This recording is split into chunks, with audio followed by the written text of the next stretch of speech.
So, what's your name? Natasha. Where are you from? I'm from Wellsboro, Pennsylvania. How old are you? 24, just recently. Okay. And how you find yourself down here in Kensington? Suicide and depression. Suicide and depression? Yeah, I can't commit suicide because I believe in God, and I want to go to heaven with my dad. But I was dilly-dallying with drugs because I have a lot of pain that I don't want to face. And now my dad passed away and he left me the house. So I have a house in East Philly for $179,000, and I don't even go home ever. I haven't been there in like 4 months. And how many kids you have? 2. Boy and girl? Boy and girl. Boys 3, and girls 2.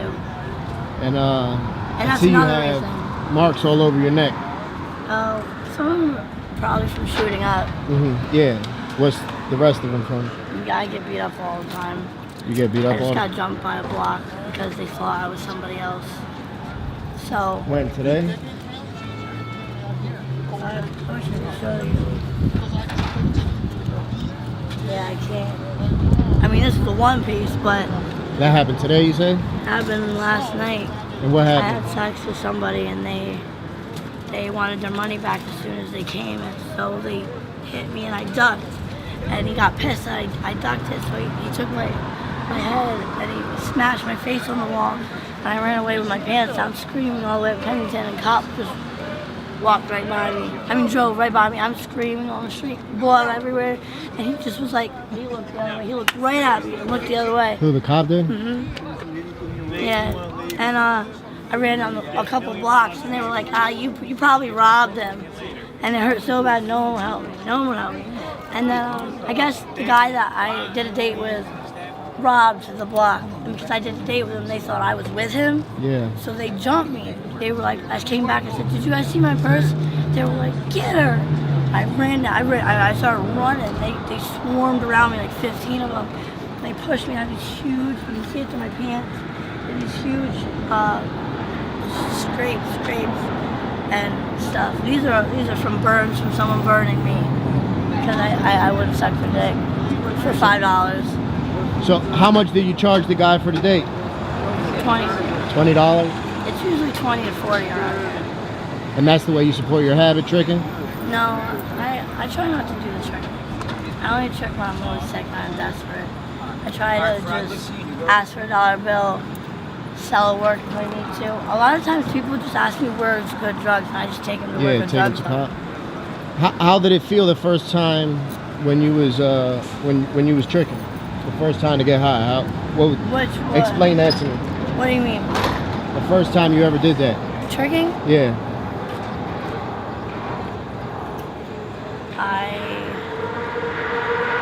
You don't have to get into detail, but... I cried. Okay. I cried. I put my face in the pillow and I cried.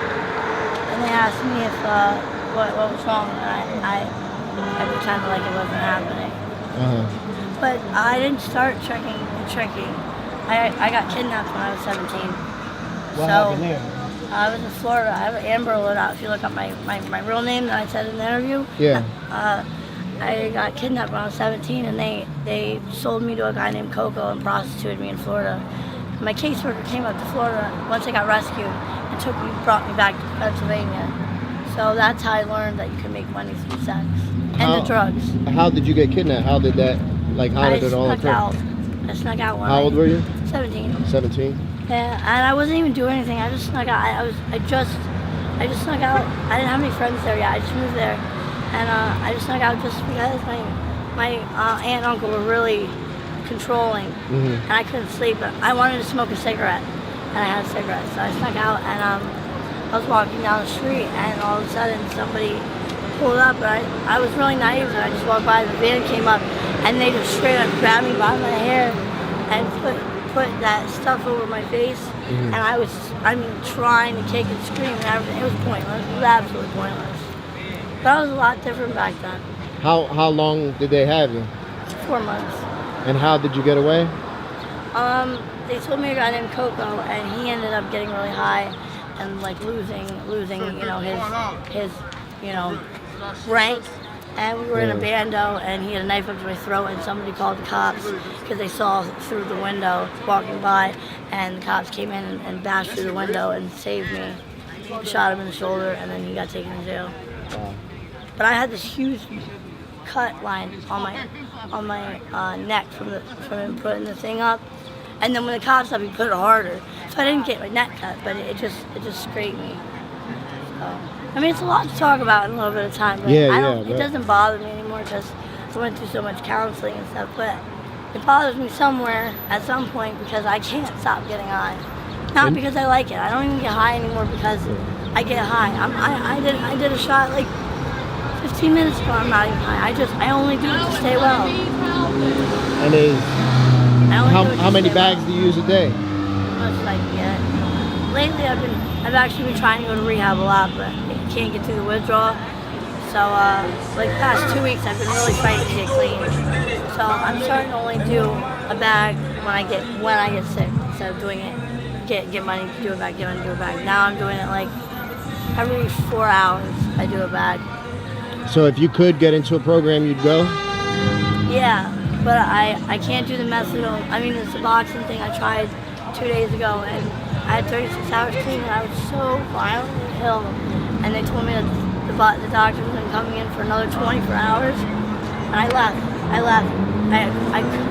I guess you can because you're not going to die, but I felt like I was going to die. So I've been in the hospital before and done methadone, and they did 20, 15, 10, 5, and it worked perfect. So I really want to do that. I mean, in the day span. So I want to go somewhere with methadone. But if I could get somewhere that did a methadone detox right now, I would go.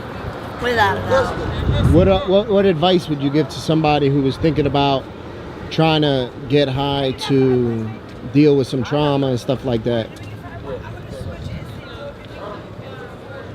That's not worth it. It's not worth it? You'll think that moment of relief is going to help. But all it does is shove it down, makes it worse.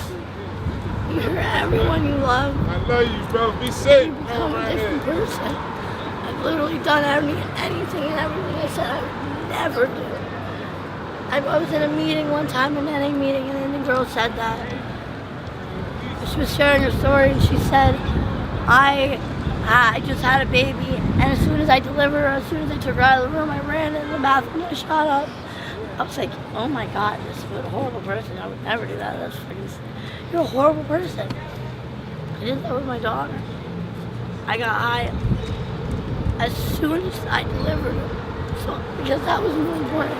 I relapsed. I didn't know older yet. Oh. It's not worth it.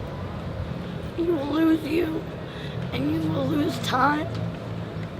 And you will wake up one day and in so much pain mentally that you just don't feel like it's worth it anymore. That life just isn't worth it. Even in sobriety, you just feel hopeless and helpless.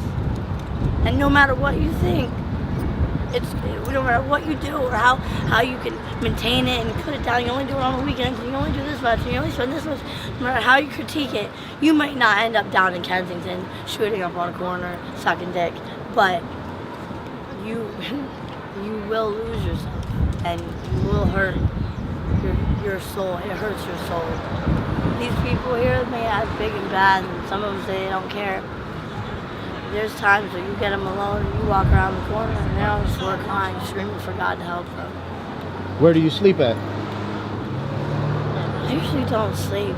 I usually try not to sleep anywhere. And when I do, I'm sick. So I usually go to the hospital and they get admitted because I have an infection that they're fighting to stay away from my heart from shooting up. And that's usually where I sleep. So I sleep like every 8 days. I go to the hospital like every 8 days. Now, I'm not really doing that. So like the past 2 weeks, I've actually been sleeping in the bando up there. I said I never do that, but I am. Mm-hmm. And the past 2 days, I just found people that are kind of letting me come over in the shower, take a nap. Yeah. I'm having trouble eating right now. I'm really hungry all the time. And I miss things. I miss reading. You like to read? I miss art. What type of books you like? I like fairy tale. I'm not tale? serious. I don't like life. I like fairies and dragons and witches. So I like painting. Now, I want to ask you something. When I first spoke to you, you were like, when I asked you if you want to do it, you're like, yeah, but I'm not sucking your dick. Why was that the first thing like to come out? Is that Because a that's lot? just what anybody Usually. wants. Because that's what people want. It's a thing. Nobody wants to talk to me. Nobody likes me here. I'm literally all alone in Philadelphia.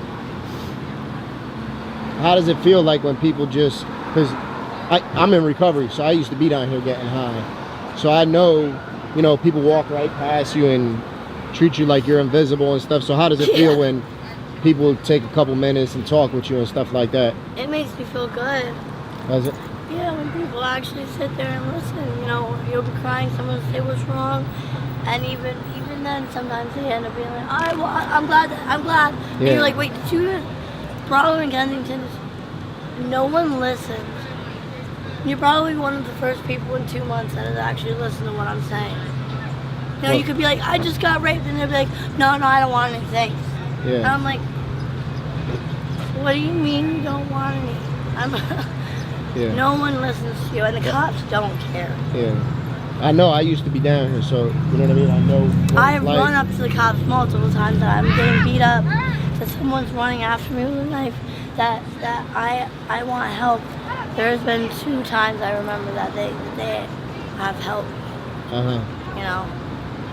So.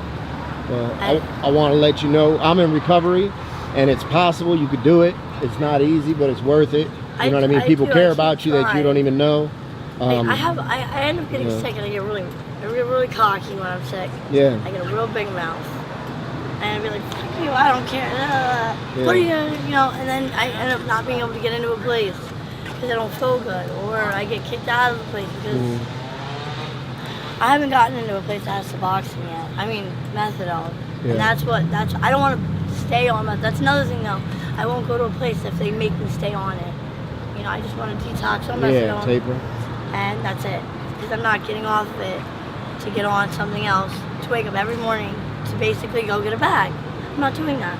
So, how far do you have to go from here to get your drugs? They're Right on every block. Anywhere, right? Any block. All right. Well, I thank you and wish you the best of luck. All right.